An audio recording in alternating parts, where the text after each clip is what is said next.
Okay, fantastic. So hi everyone, and welcome to the San Francisco Independent Short Film Festival. I'm Katie from Festival Formula, and today we'll be speaking to some of the filmmakers featured in the Block Global 2.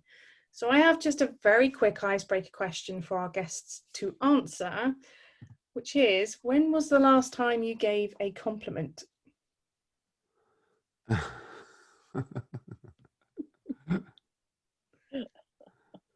Doesn't matter how small it was. About 20 minutes ago.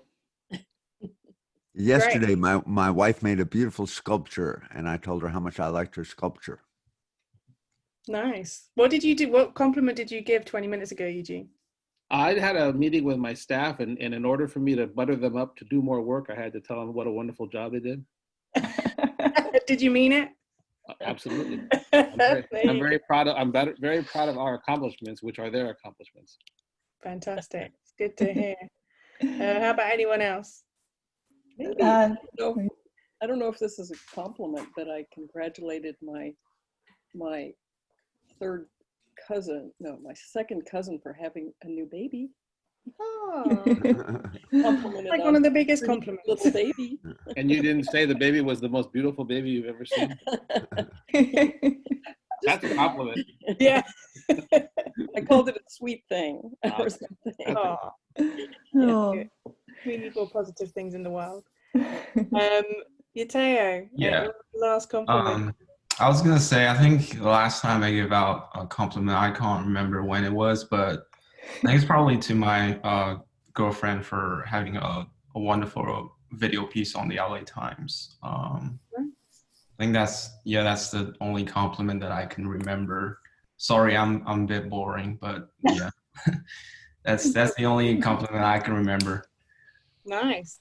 Well, it's to someone you love, it makes it more meaningful. Yeah, I guess so. And Natasha? Well, this morning I was trying out my daughter's new exercise trampoline, and I asked her to help me with that. So I think I'm pretty sure I thanked her and showed appreciation for her helping me. Otherwise, that was my intention. I like how we've got an array of different responses there, like to the minute to the big and grand, which, if we start talking about your films, they really do take us on different paths and to different parts of the world with their stories and insights. So I'm going to come to all of you with a question about the individual films. I thought this was such an intriguing block because we do get taken to all sides of the world. But I wanted to talk about Dirty Business, Yateo. So the job landscape of recycling plastic in Vietnam and the effects it has on those burdened with the task. What I wanted to ask you is, when you're making a documentary that explores an area that the majority of people understand, is in like recycling, but are you surprised by people's response when you actually present them with the tail end of it? Because I have a feeling that, I didn't know the process of what went into recycling. I just know that I put stuff in a box, gets recycled, and that's it. So have people been surprised by what you show in your film? Yeah, I think we've got a lot of positive response at different screenings and whatnot. And it's just one of those areas that, even I, as a storyteller, that I have a very little knowledge of before we produced the piece. It was sort of our thesis project. I worked with one of my colleagues, and it's our main goal was actually producing like a multimedia online project. The link is unseen.report/dirty business with a hyphen in between dirty and business. So that's sort of juxtaposing the film. That's also almost like element of the project. And yeah, I mean, we had this topic of unseen workforce in the state of California, and we identified recycling workers as one of, I guess, the kind of labor that we wanted to cover because it's so important, yet, we don't really talk about them, type of work that they do. And this whole project about Vietnam or recycling in Vietnam is sort of an extension to that part of, I guess, the domestic part of the story, because, as we all know, China has been, I guess the number one destination for, low quality plastic waste over the years. But then after they initiated a ban, a lot of that shifted to other, smaller Southeast Asian countries, including Vietnam. And we just thought that this is like a great opportunity to tell a story that, that really extends outside of the US and really brings something that people, never really talk about or never even, become aware of, through, visual storytelling. So that was our goal. No, it's definitely, I mean, you do that interesting thing at the beginning where you kind of ground it in California and then take us to that kind of like the other end of it. Yeah. It's just, I mean, what I found quite fascinating as well is you don't actually kind of explain anything. Like all we see is this kind of oozing kind of thing, this kind of creation, and we're kind of like, what is this? And then, when you kind of unfurl it slowly and you realize, oh, that is the result of where all the trash is going and all this recycling. And it's quite fascinating, because I think if you said to half people, what do you think happens to this stuff, they just don't know. And it's crazy to kind of see this, it's a journey. It's a journey of following this trash. But yeah, I found it really, really enticing, actually, and just to kind of see that this is a job for some people, and it's for some people it's a well-paying job. Obviously that's going to vary depending on the cultural landscape you're in, but it's that one of those kind of hard graft jobs that comes with those kind of warnings of the intoxicating and all the chemicals and stuff. So it's quite frightening that people have to deal with that, but then at the same time, it is something that they have to do. It's something that is in their world. Yeah. I think that's one of the challenging aspect of, I think, in terms of producing, in terms of the narrative of the film, is we wanted to justify the complication, the complexity that's involved in the story. It's very easy to come in with this perspective of, living in California and, frame it as what it is, which is obviously, dirty business. But at the same time, in our narrative, both in the film and in the multimedia project, we wanted to make sure that people is aware of the fact that, it is sort of a blessing and a curse for them, because they've been doing it for so long that, the ban that's initiated by the Vietnamese government it's very hard to say it's good or bad, because, it really is very complex. And that's the aspect of the story that we wanted to highlight, and making sure that people understand that, we don't want to, look at the story from a judgmental or, that kind of aspect or perspective. We wanted to justify the complexity that's involved. And I feel like you do definitely do that. I think it's a very fertile ground for a story like that. Absolutely. So now I'm going to talk to you, Natasha, and I want to get the pronunciation correct. Says it Inmanesia. Yes, that's right, Inmanesia. I've been practicing that all day.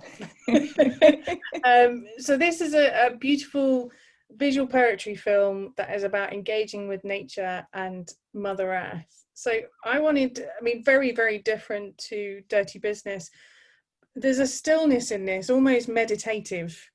And were you wanting to build on that whilst you were putting this project together? Or, because it's a very kind of ethereal film, but it kind of takes you in that moment and holds you. Was that always your plan with the film? Yeah, the film started as a very personal project. My own personal daily practice is something that I call nature practice, and it's kind of this meditative engagement with nature, and it's just evolved over the years, and it has just been something that I've done on my own. And then I was working on another film in Cuba when there was this huge rainstorm that happened. And that kind of took me into this deep engagement with that rainstorm. It also happened to be that the director of that film was running a bit late that morning. And so I had space to enjoy this. And at some point, something happened where like I made a commitment to teach this at that point. And I wanted to capture that moment for my daughter also, because I grew up with storms like this in Venezuela. It was a very familiar storm, but we don't have storms like this in California where my daughter was born. So I wanted to capture the moment for her. And little by little, I started to build on that, basically kind of filming what my perspective during my nature practice.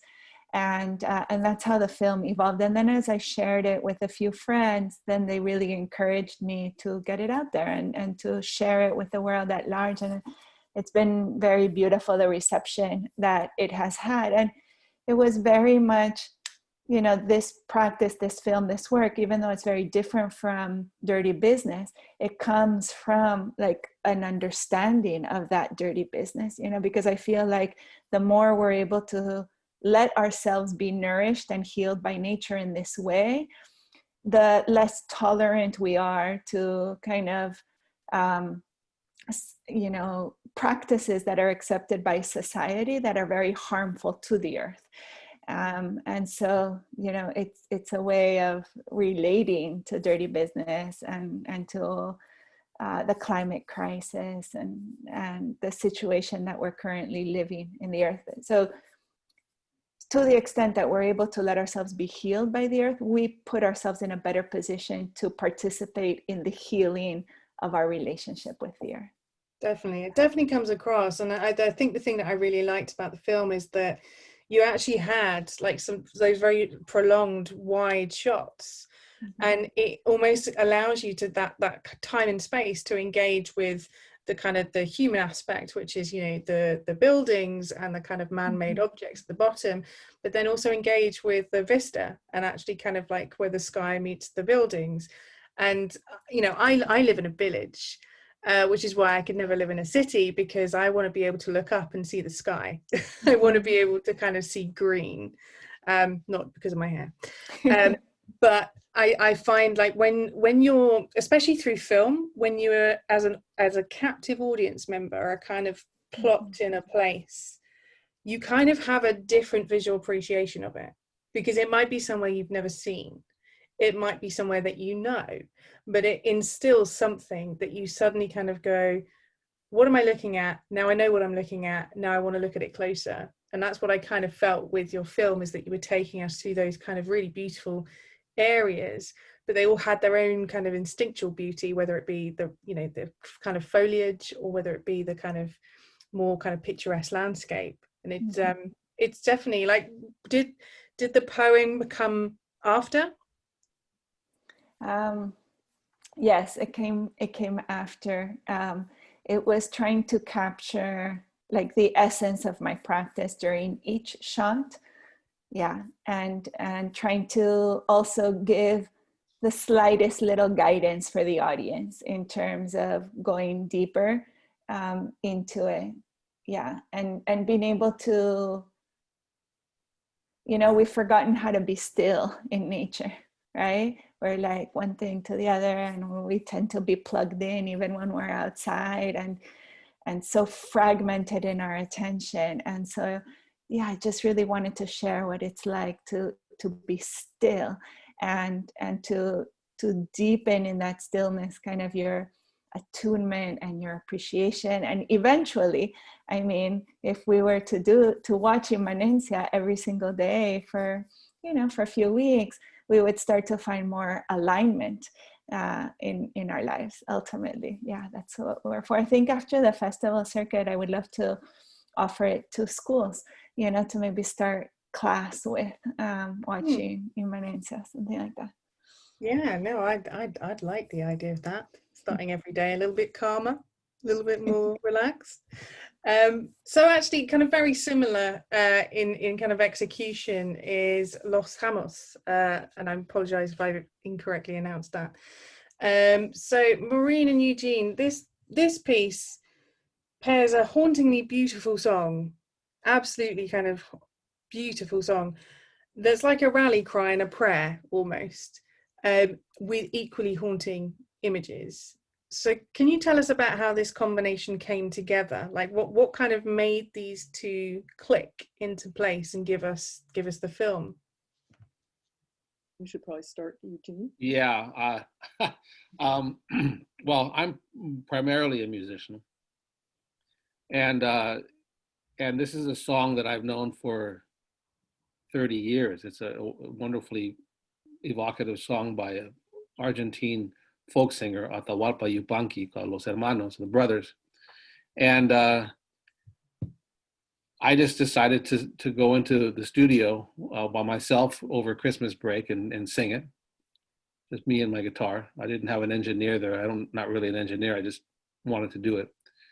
And you know, I had recently met a photographer, Jim Goldberg, through a friend, and we, you know, he showed me some of his photos of migrants, and it just made a lot of sense, you know, that they would go together and to such a degree, because sometimes I'll just do my own photo, you know, slideshows, which aren't very well done.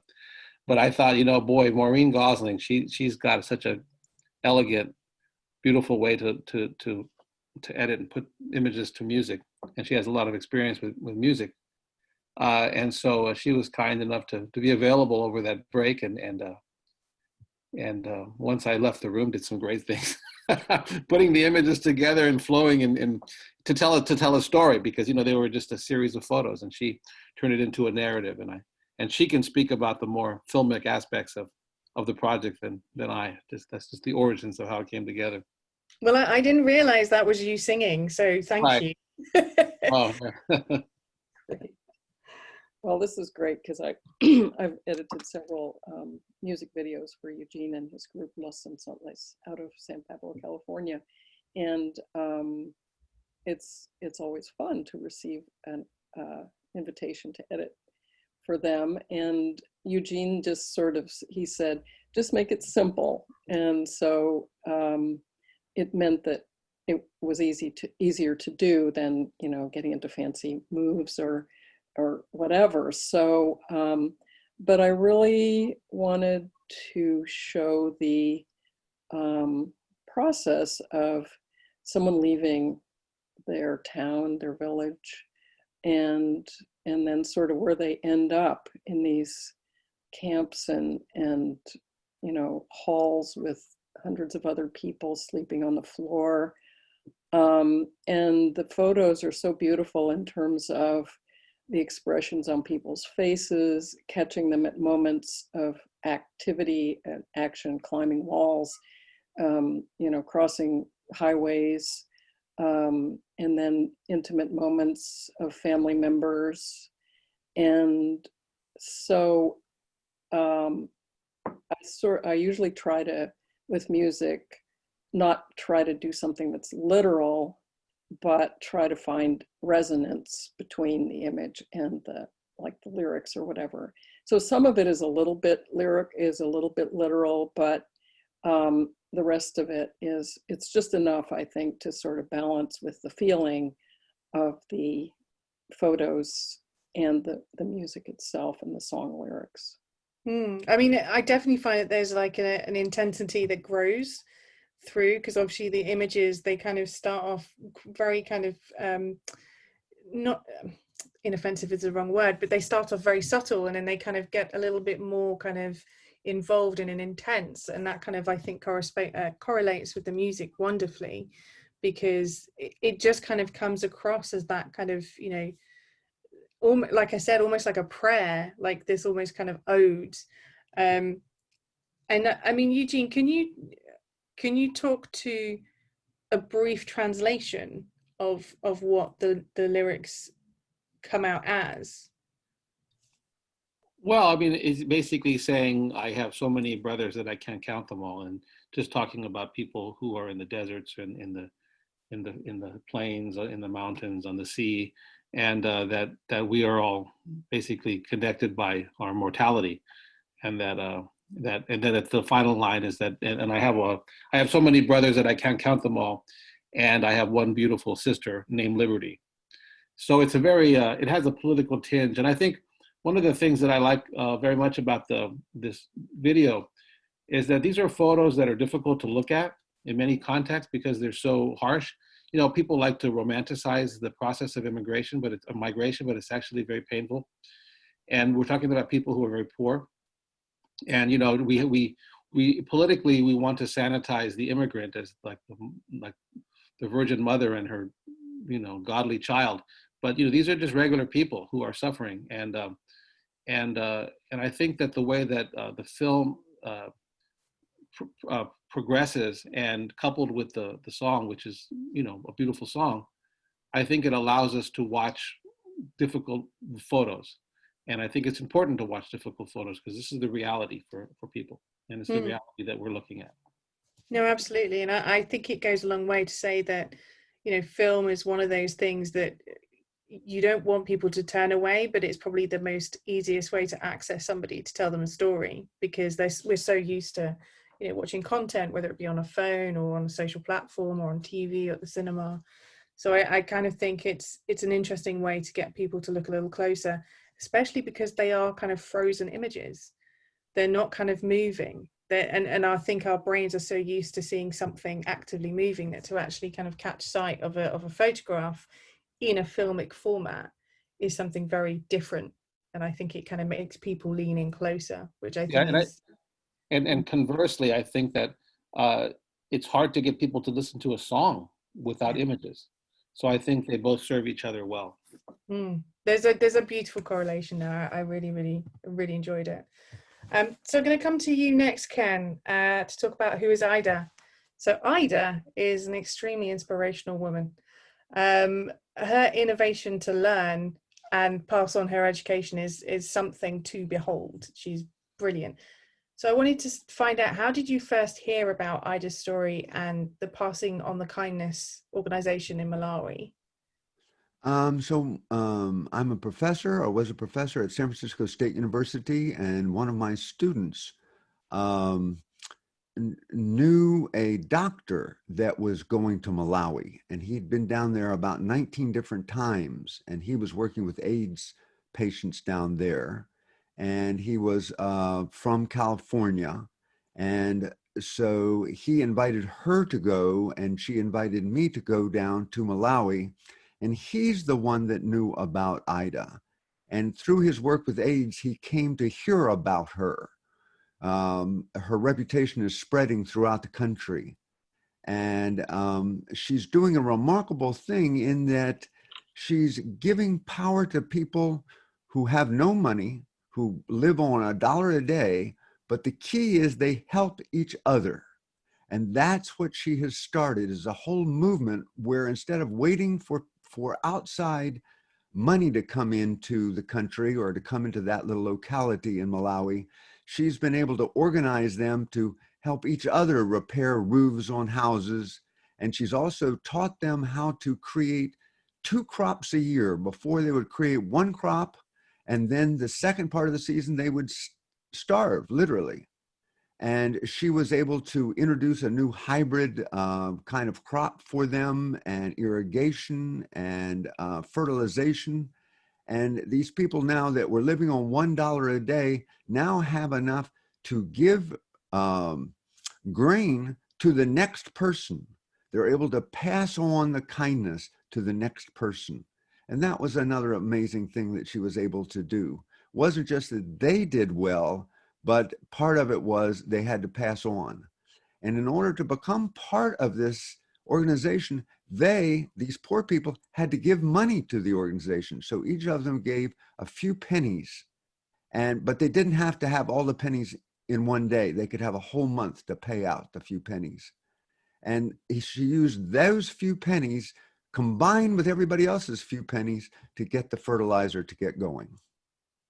It's brilliant. I mean, the thing that I really enjoyed is her ability to soak up like information from other places. So, you know, she watched on TV about how to kind of create the irrigation in the fields. Therefore, that's what she implemented and found out it worked.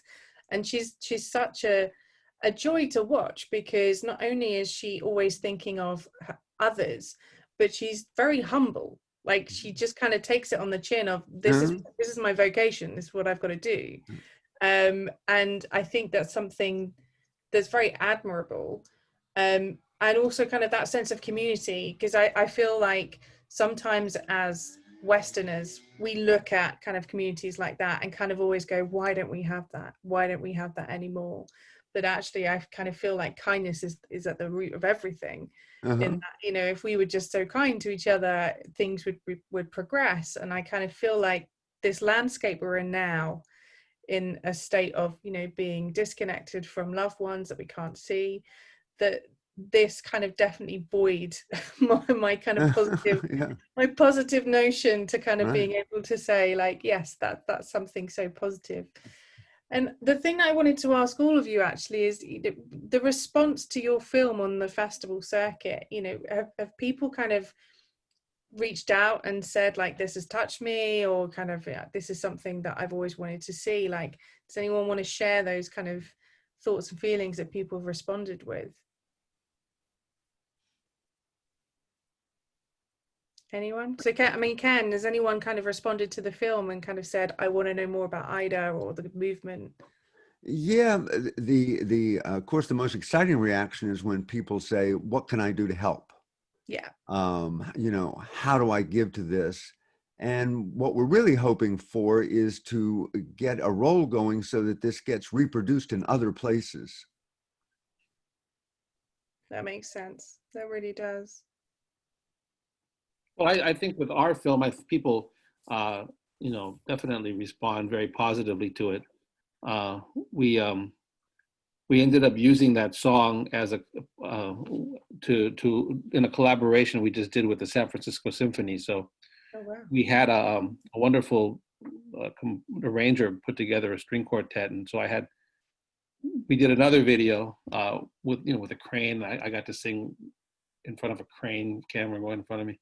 But our friend Linda Ronstadt, who we've known for many years, the wonderful singer, she loved the video very much, and the photos. And she was advocating to the end, you know, try to get that video in the San Francisco Symphony video. But it didn't fit the concept of the San Francisco video. So hopefully people will watch the symphony and then watch this version too, so they can see that the realization of the migrants, the imagery. I just wanted to say that I really appreciated the opportunity to have a chance to do something related to this issue, because, you know, you always wonder, what can I do? Because it's far away, but you hear about it, it's very emotional, and you feel like you can't do anything. And so I really was glad to have the opportunity to do it. And it's because it's a short film, and it's not, you know, we can share it, and it's a short piece. It's long enough for people to get it, but short enough that you know, it's short. It doesn't take a lot of time, but you can have an emotional connection with it, and I think that that's really valuable. I have a quick question. Did Jim Goldberg, the photographer, work on the editing of the film? No, he sent me a bunch of photos, and I selected my favorites. Maybe there were 8, 10 that I didn't select, and I just sent them to Maureen, and she just did it. Yeah, and he was very hands off, but totally appreciative and happy about the deal. Great. Sorry. No, I was actually going to call on you to say. Okay. Yeah. I think for Dirty Business, I think the majority of the response that I had, obviously, you know, most festivals are online these days, but I think I'm really happy to see that the vast majority of audience, I think the response that they gave me was, you know, this film, it really gave me a picture of something I just didn't know, you know, previously. So I think that's something that I'm happy about for sure, especially with, you know, right now we're, you know, quarantining at our home, and I feel like the the plastic waste in terms of the volume that we produce as a result of that has been definitely not very pleasant. So it is, fairly relevant still, even though the whole China controversy has died down a little. So yeah, I'm really happy that I think with, even just a short film, I'm able to bring some sort of awareness to this issue, because obviously it is a global issue and it's something that relevant to everybody. So definitely. And Natasha, how have people responded to the film? Yeah, we've had a very beautiful response that we're so grateful for. It's been selected in festivals in a number of different countries. And as a result of that, I was inspired to start teaching and have had opportunities to teach this as in the format of a retreat at the San Francisco Botanical Garden, also for groups at the United Nations.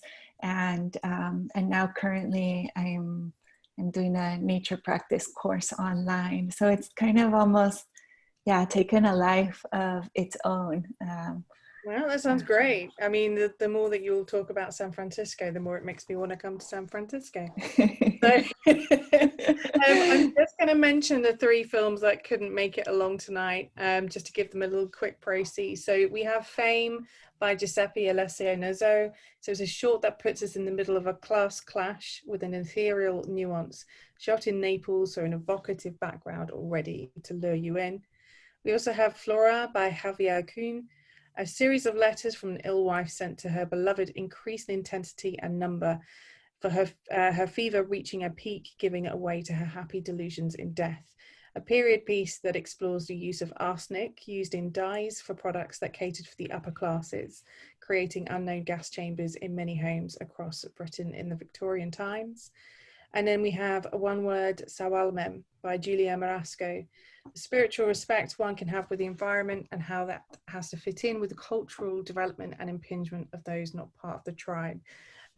These are all kind of wonderfully unique and different films in the same block, but I kind of find that they are all mini calls to action, if anything, whether it be about the inner and the personal, or whether it be on a grander scheme. And I kind of urge everyone to watch these films, and especially watch them together, because I think they kind of fit very neatly. They're a very unique bunch, but they all kind of chime with each other in many different ways. So it has been my pleasure speaking to all of you, albeit very brief, but across the ocean. It's been wonderful, and I wish you a fantastic rest of festival and the rest of your circuit runs.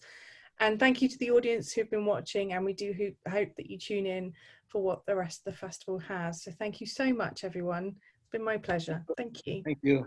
thank you. Thank you. Thank you. Thank you very much. Bye-bye. Bye.